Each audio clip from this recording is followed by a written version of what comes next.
Assalamualaikum warahmatullahi wabarakatuh. Perkenalkan, kami dari kelompok 4 kelas A01 dengan anggota kelompok Dewi Arianti, Destia Bekti Fitriani, Muhammad Amin, dan Siti Raihana. Kami di sini akan mempresentasikan hasil asesmen dan rancangan program kreativitas anak cerdas istimewa bakat istimewa atau anak CIBI berdasarkan hasil observasi yang sudah kami lakukan di SD Muhammadiyah 10 Banjarmasin.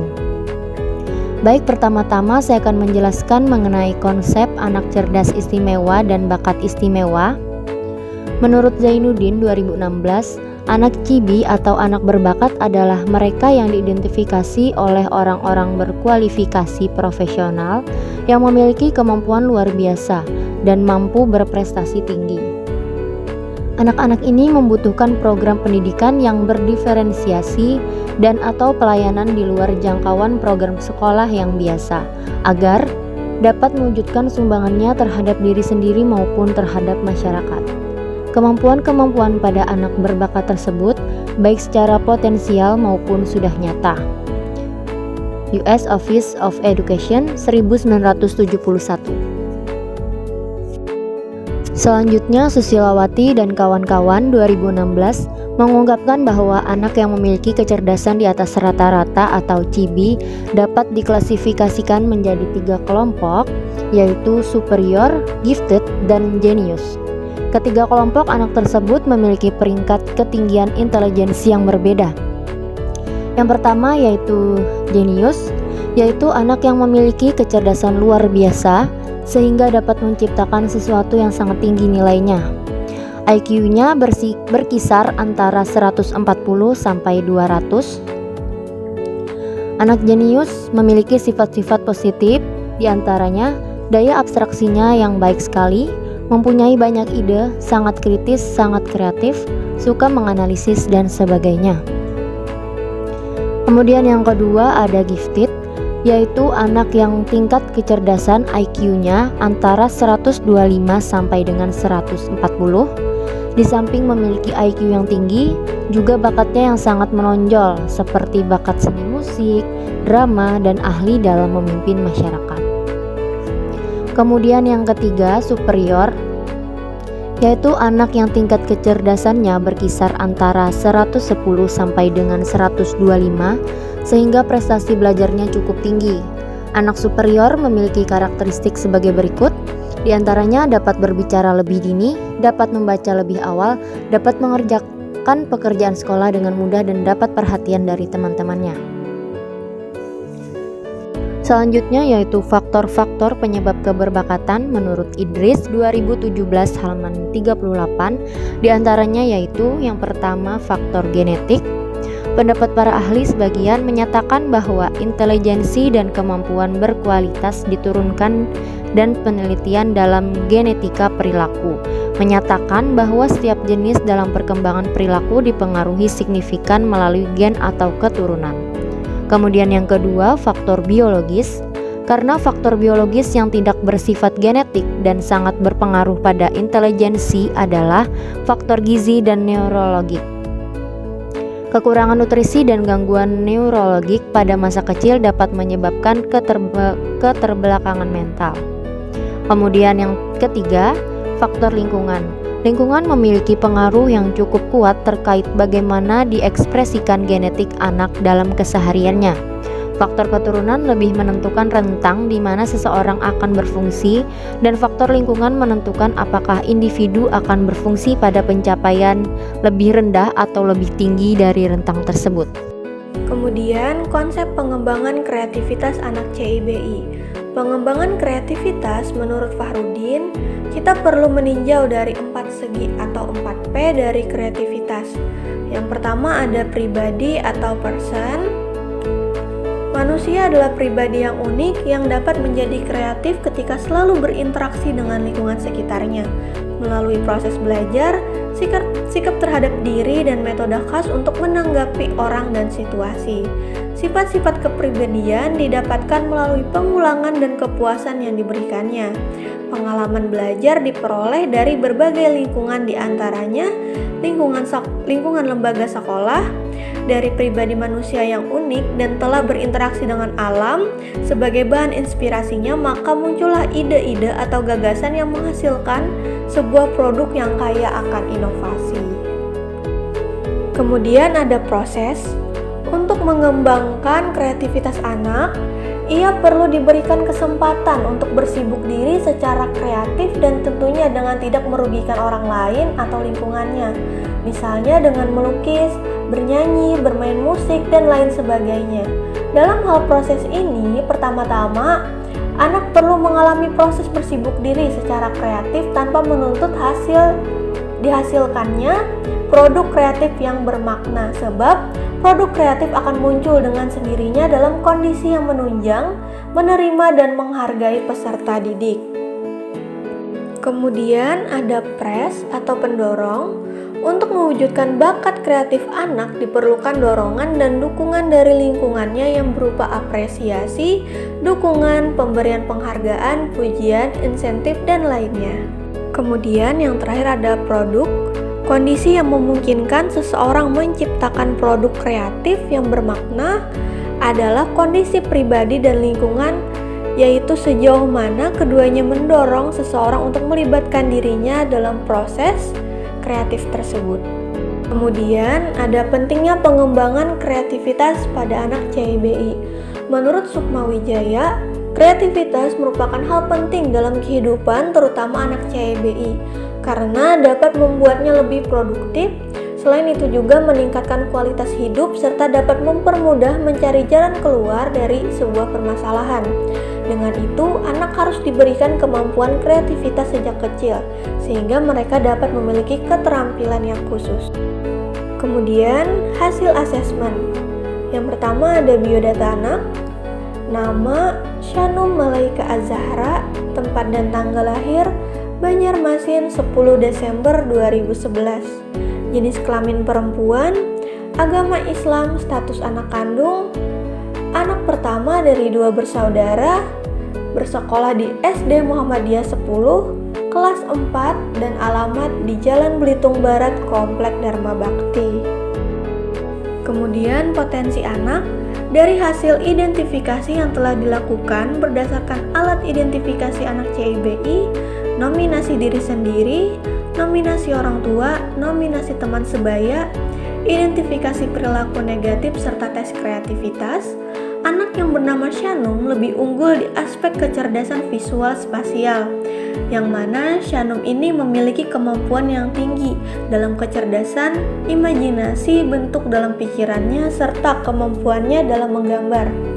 Kemudian yang kedua, Shanum juga unggul dalam aspek logis matematik, di mana pada kecerdasan ini, anak cenderung menyukai kegiatan berhitung seperti penjumlahan, pengurangan, perkalian, pembagian, dan memiliki kecepatan tinggi dalam menyelesaikan masalah matematika seperti yang telah dijelaskan oleh guru Shanum, yaitu Ibu Yuliani.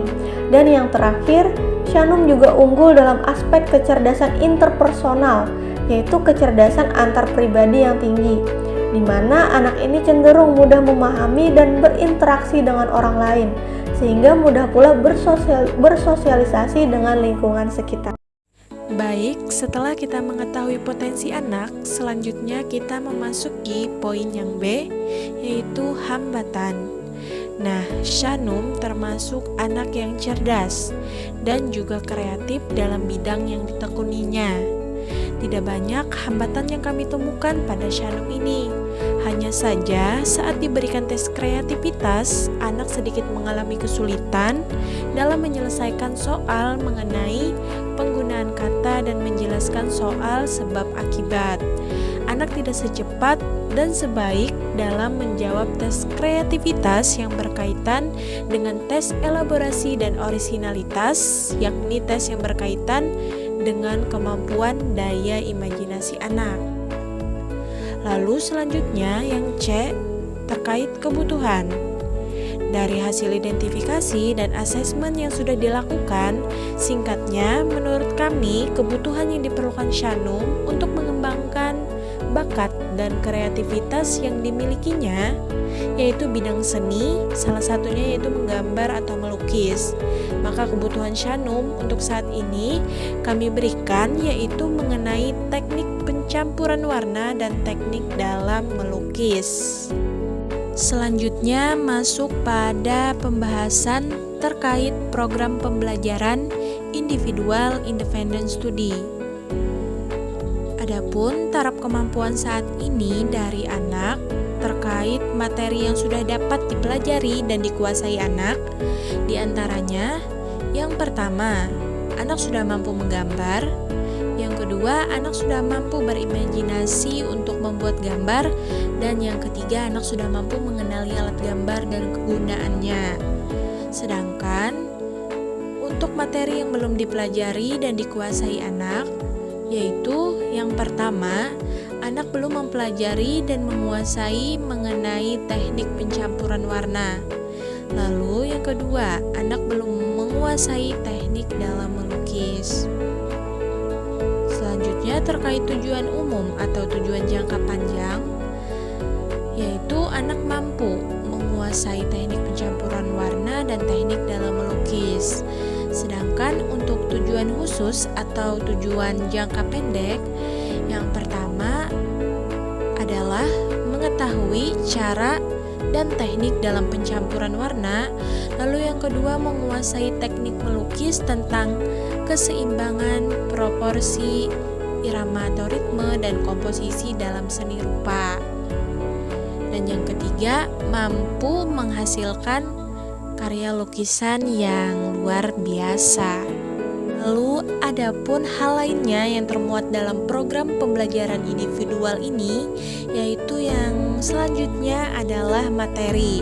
Nah, untuk materinya sendiri kami memberikan materi terkait teknik pencampuran warna dan teknik melukis. Dan untuk metodenya kami menggunakan beberapa metode. Yang pertama metode diskusi, yang kedua independent study, yang ketiga metode latihan, dan yang keempat metode pemberian tugas.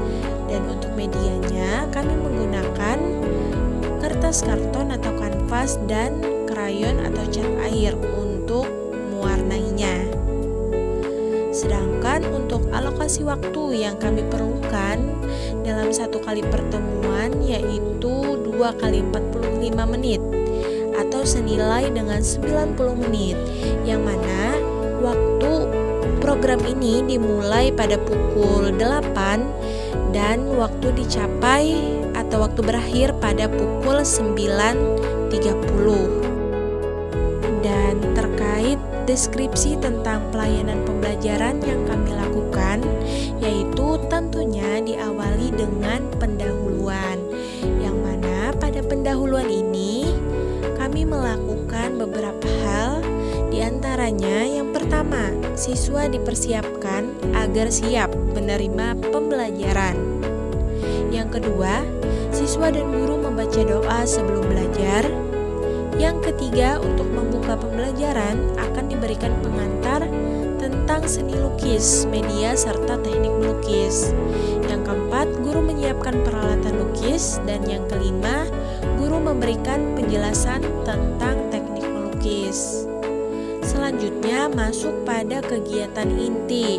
Nah, pada kegiatan inti ini yang dilakukan adalah yang pertama, guru memberikan materi dan menjelaskan materi tersebut tentang teknik pencampuran warna.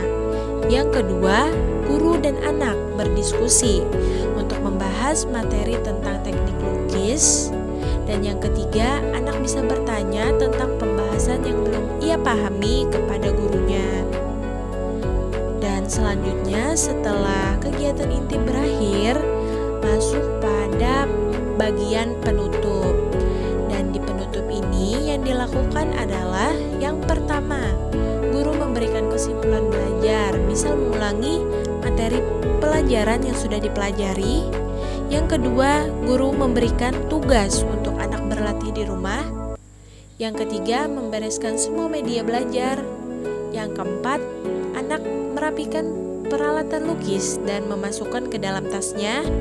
Dan yang kelima, membaca doa selesai belajar.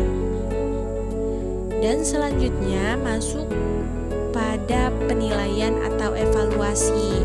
Pada bagian ini, penilaian penguasaan siswa terhadap materi yang sudah diajarkan dapat dilakukan dengan memberikan tugas untuk anak agar membuat karya lukis sesuai materi yang sudah dijelaskan oleh sang guru. Nah, itu yang bisa saya jelaskan terkait PPI Independent Study. Baik, di sini saya akan menjelaskan mengenai program pembelajaran individual pengayaan materi.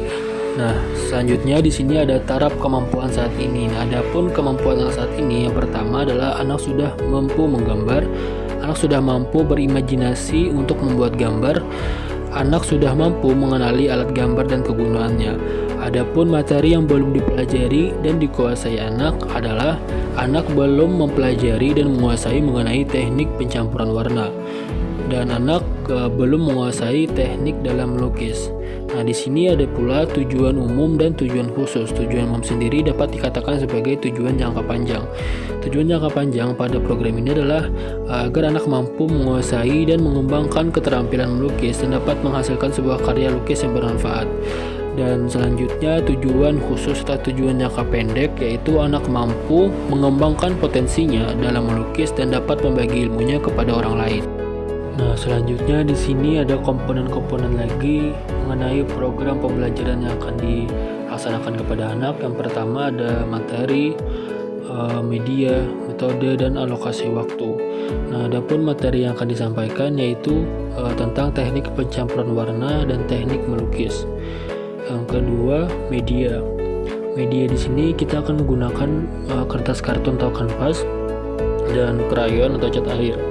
Metode yang digunakan itu metode independent study dan metode latihan.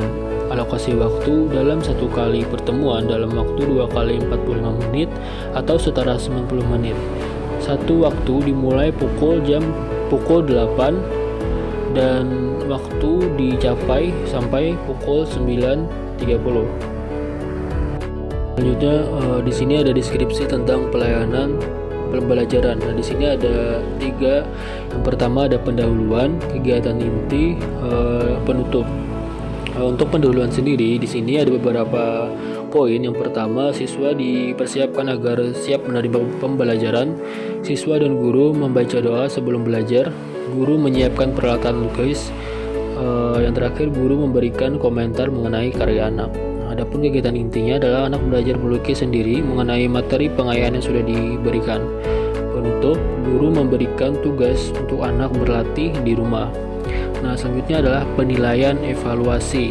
Nah, penilaian penguasaan siswa terhadap materi yang sudah diajarkan dapat dilakukan dengan memberikan tugas untuk anak untuk membuat karya lukis sesuai materi yang sudah dijelaskan. Mungkin cukup sekian presentasi dari kelompok kami. Salah hilapnya mohon maaf. Wabillahi taufiq wal hidayah. Wassalamualaikum warahmatullahi wabarakatuh.